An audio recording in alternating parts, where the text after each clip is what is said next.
On va enchaîner avec ce que tu disais tout à l'heure, Christophe, le sous-vide et les saveurs. Tu parlais que c'était un exhausteur de goût. Alors, est-ce que tu pourrais nous définir ce que c'est et surtout le pourquoi nous sommes là, les avantages d'avoir le sous-vide et donc ces nouvelles saveurs? Bah, effectivement, c'est automatiquement, c'est pour ça qu'il faut faire une formation en sous-vide. Il faut pas s'improviser. Ça peut se faire, mais on perd du temps et on a beaucoup de casse. Il faut apprendre que Didier tout à l'heure disait, il faut faire très attention parce que le fait de mettre du sel, de mettre des épices, moi-même, ça m'est arrivé de me faire avoir lors d'une cuisson où j'avais mis ce qu'on appelle du combava. Donc le combava, c'est une sorte de citron un petit peu comme ça, on dirait, qui a des petites véroles tout autour, qui est très fort avec une amertume. Et j'ai mis la quantité que je mettais dans une viande.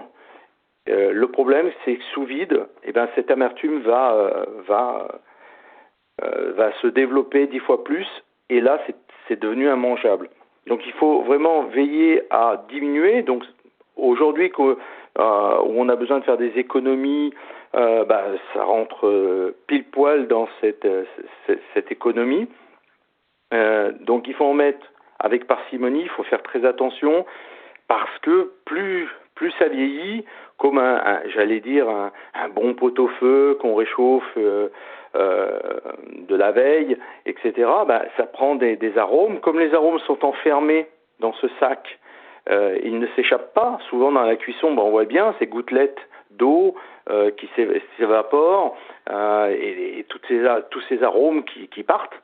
Là, l'avantage avec le sous-vide, c'est que tous ces goûts, ils restent là.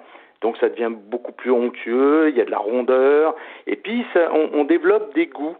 J'ai remarqué aussi, quand par exemple on fait, là j'ai fait des cuisses de dinde, et puis j'avais mis un peu d'anis à l'intérieur, et 5 jours après, l'anis avait non seulement été plus présente, et ça apportait vraiment autre chose. Et comme j'avais mangé quelques jours avant la cuisse de dinde, il y avait un goût. Et là, on avait autre chose. Donc, on a vraiment comme un bon vin qui va maturer. Le sous-vide nous permet justement de bonifier nos viandes, de bonifier nos produits. Tout à l'heure, tu disais qu'il n'y avait pas de...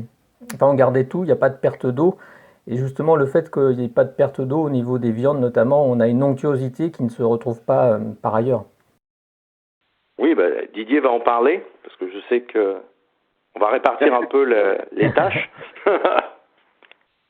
Effectivement, le fait d'utiliser la cuisine sous vide, là, on peut aborder un autre aspect, c'est l'aspect de la rentabilité du produit. Quand on fait une cuisine sous vide et qu'on compare par rapport à une cuisson traditionnelle, en cuisson traditionnelle, on a toujours ce qu'on appelle de la dessiccation, c'est-à-dire si on fait cuire un rôti de veau en sous vide, inévitablement il va perdre son humidité et il va perdre du poids. Quand on le fait en cuisson traditionnelle, pardon, il va perdre de l'humidité, il va perdre du poids, alors qu'en sous vide, il va perdre 0% de poids. Donc il va conserver sa jutosité, il va conserver son onctuosité, et on aura un bien meilleur rendement qu'en cuisson traditionnelle. Oui, alors tu parles de rendement, moi je parlais de saveur, je parlais de goût. Bon, c'est vrai que les deux sont reliés avec le... Les deux sont liés, ouais, inévitablement. Mais par exemple, on peut utiliser la cuisine sous vide, enfin, on peut utiliser le sous vide. À ce moment-là, on peut le faire également avec ou sans cuisson, par exemple, pour la composition de cocktails. Si on fait infuser du Campari et du rhum et qu'on le chauffe à 50 degrés, il va y avoir une osmose qui va se créer dans les produits et qui va accélérer les saveurs. Donc on peut aussi faire des cocktails comme ça en utilisant la concentration des saveurs pour améliorer la qualité du cocktail. Donc dans ce cas-là, c'est pas de la cuisson, on le chauffe simplement, mais on va constater une nette amélioration des saveurs. Donc on a des cocktails qui ont beaucoup plus de goût qu'en fabrication traditionnelle. Alors moi qui ne suis pas cuisinier, j'ai fait pour moi-même à titre personnel des essais dans ma propre cuisine. Et alors je ne sais pas si c'est le bon terme, mais j'ai l'impression qu'il y a comme une infusion des saveurs. C'est-à-dire quand on va mettre du thym, une petite branche de thym avec de la viande, un rôti de porc par exemple. J'ai l'impression que le thym va mieux se diffuser ou j'ai l'impression que du coup la viande elle a un autre goût. Je ne sais pas vous qui êtes professionnel, est-ce que vous pouvez m'éclairer? Ben, Oui, absolument, absolument, puisque comme ça se fait dans une enceinte hermétique, et au moment de la cuisson, l'infusion se fait de façon beaucoup plus naturelle et beaucoup plus puissante. Donc il faut être vigilant en mettant moins, par exemple, quand on fait de la cuisson sous vide, on met moins d'épices, on met moins d'assaisonnement, on met moins d'herbes aromatiques qu'en cuisson traditionnelle pour obtenir le même résultat. bah, ça s'explique aussi parce que nous retirons l'air. Et j'allais dire, à partir du moment où on retire l'air, la nature est bien faite, il faut qu'elle soit remplacée par quelque chose. Et justement, tous ces goûts que nous allons rajouter, ce thym, etc., va venir comme ça rentrer dans les chairs, va pénétrer à l'intérieur et va nourrir le produit. Et comme ça ne s'échappe pas, puisque j'allais dire, c'est comme une cuisson à l'étouffée, le produit va être complètement arrosé en permanence et donc il va y avoir comme une maturation, et c'est pour ça qu'on a une onctuosité, on a un fondant incomparable dans ce genre de technique de cuisson. Les cuisiniers connaissent bien ça. Quand on fait des cuissons en croûte de sel, et qu'on mélange du sel avec du blanc d'œuf pour faire une croûte de sel sur un poisson ou sur une viande, les cuisiniers connaissent parfaitement cette technique. Il est évident qu'au moment où on casse la croûte de sel, on peut respirer tous les arômes qui se sont concentrés dans le sous-vide, puisque le fait de mettre une croûte de sel, c'est comme si on faisait cuire quelque chose sous vide. C'est le même principe.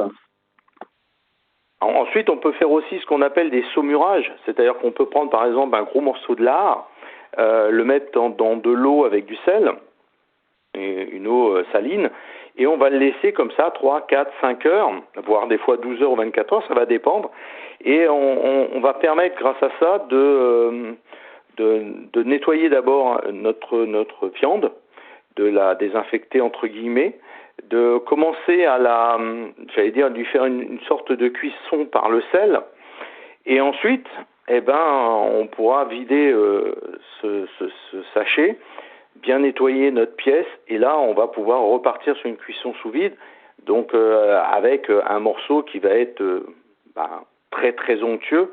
D'ailleurs, Didier, tu peux expliquer pourquoi on fait du saumurage, pourquoi on passe par ces étapes pour certaines viandes? Alors, pour certaines viandes et certains poissons, on utilise le saumurage pour éviter que ressorte l'albumine, notamment dans les poissons. Quand on fait cuire des poissons, même en cuisson traditionnelle, si on le fait trop cuire, on voit bien que c'est cette albumine blanche qui ressort et qui n'est pas toujours appétissante. Le fait de saumurer, de tremper légèrement dans un bain d'eau salée à 10%, même pendant 10 minutes, un quart d'heure, c'est suffisant pour éviter justement que ressorte l'albumine de la chair de poisson ou de la viande. Oui, l'albumine qui ressemble beaucoup au blanc d'œuf. Oui, c'est ça. On rappelle pour ceux qui connaissent pas trop, voilà, ça ressemble un petit peu au blanc d'œuf. Et effectivement, c'est pas à l'aspect, c'est pas très joli, c'est pas réellement très bon non plus. Voilà. Alors pour finir, moi c'est vrai que j'ai l'impression qu'avec cette sous-vide, on découvre de nouveaux goûts. Voilà, moi c'est l'impression que j'ai eue la première fois que j'ai découvert ça. On peut rajouter quelque chose quand même. On peut faire aussi des salages. C'est-à-dire que si vous avez un saumon, par exemple, on va le mettre dans du sel ou faire un gravlax avec du sel et du sucre. Et l'avantage qu'il va y avoir, c'est que le salage va diminuer de moitié. C'est-à-dire que là où on devra saler pendant 12 heures, on va passer à 6 ou 24, on va passer à 12. Et je trouve que c'est une technique qui est très simple. On peut le faire aussi, d'ailleurs, on parle du sous-vide, mais on peut le faire aussi en gastro. Ou avec des gastros, on va mettre du sel, on va mettre nos produits, on va remettre du sel, etc. Et on va pouvoir faire des salages comme ça. Et je trouve que le salage est beaucoup plus affiné. Bien sûr, moi je l'entoure d'une gaze au départ pour justement éviter que le sel ne pénètre trop. Mais ça permet comme ça de jeter tout l'eau qu'il y a dans les poissons ou dans un magret, etc. Donc c'est vraiment, les possibilités sont infinies. Voilà. Merci beaucoup. À bientôt.